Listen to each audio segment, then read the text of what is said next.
चाहत्यांमध्ये तुफान लोकप्रिय झालेल्या शांताबाई गाण्यानंतर आता संजय लोंढे आपला जलवा पुन्हा एकदा घेऊन चाहत्यांच्या भेटीला येत आहेत। धनगरवाडा शांताबाईनंतर आता ते घेऊन येत आहेत कोंबडा। याच निमित्तानं आमचे प्रतिनिधी अरुण मेत्री यांनी संजय लोंढे आणि त्यांच्या सहकाऱ्यांशी केलेली खास बातचीत। गणेशोत्सव काळात शांताबाईनं धुमाकूळ घातल्यानंतर शांताबाईचा कोंबडा आता आरवायला सज्ज झालाय। स्वाभाविकपणे हा कोंबडा कोण घेऊन येतं हे वेगळं सांगण्याची गरज नाही। संजय लोंढे ज्यांनी शांताबाई आणलं होतं तेच संजय लोंढे, त्याचे गीतकार, संगीतकार आणि स्वतः गायक असलेले संजय लोंढे शांताबाईनंतर एक आणखी धमाल आणणार आहेत कोंबड्याच्या निमित्ताने। तुम्ही सांगितलं होतं शांताबाईचा जन्म कसा झाला, कोंबडा तुम्हाला कसा सुचला? कोंबडा गाणं देखील मी फार वर्षापूर्वी इथं पारंपरिक लोक गायचे, तर त्यांच्यातला टिपिकलपणा जो आपला महाराष्ट्रीयन फोक संगीतातून जो काय आलेला आहे तो शनिवार वाड्याजवळ मी बऱ्याच वेळा पाहिला आणि तो माज धरून मी ते गाणं त्याच वेळेस तयार केलं। तर त्याला झाले 10-15 वर्ष।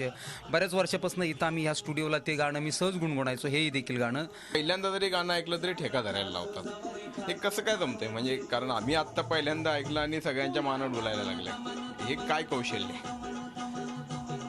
कारण महाराष्ट्र संगीत आपलं महाराष्ट्राच्या आपल्या लोकसंगीतामध्येच इतकी पॉवर आहे ना की आजपर्यंत तुम्ही जर ऑब्झर्वेशन केलं असेल फार जुन्या काळापासून जे शाहीरांनी शाहीर साबळेंची गाणी, विठ्ठल उमापांची गाणी, प्रल्हाद शिंदेंची गाणी, इव्हन विठ्ठल शिंदेंनी बनवलेली गाणी, हे अक्षरशः फिल्म इंडस्ट्रीला त्या काळात देखील डोलायला लावलेलं आहे। डोल डोलते वाऱ्यावर आहे, वेसावकरांची गाणी आहेत बरेचशी। कारण हे जर आपलं लोकसंगीत धरून जर गाणं केलं पारंपरिकता ठेवून तर नक्कीच त्याच्यावर पब्लिक फिरतं। पुण्यातल्या म्युझिकल स्टार्स रेकॉर्डिंग स्टुडिओमध्ये या गाण्याचं रेकॉर्डिंग पूर्ण झालंय आणि संजयना नेहमी साथ देणारे पद्माकर गुजर आपल्यासोबत आहेत।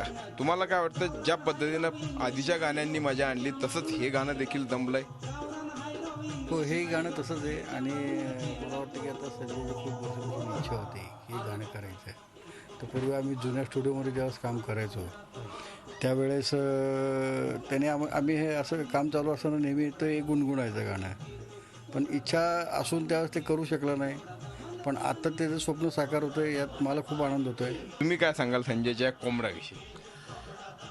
शांताबाई जसं हिट झालंय, हिट म्हणजे खूपच, तसं अपेक्षा आहे कोंबडा हिट होईल। कारण का तोच बाज त्यांनी त्यात उतरवण्याचा प्रयत्न केला आहे। शब्द वेगळे आहेत, चाल वेगळे आहे, अरेंजमेंट त्यांची वेगळी आहे, मस्तच। आणि शांताबाईसारखे हे गाणं धमाल करेल। शांताबाईंनी मजा आणली तसं शांताबाईचा हा कोंबडा देखील धमाल आणणार यात शंका नाही। पुन्हा एकदा संजयला आणि त्याच्या गाण्याला शुभेच्छा।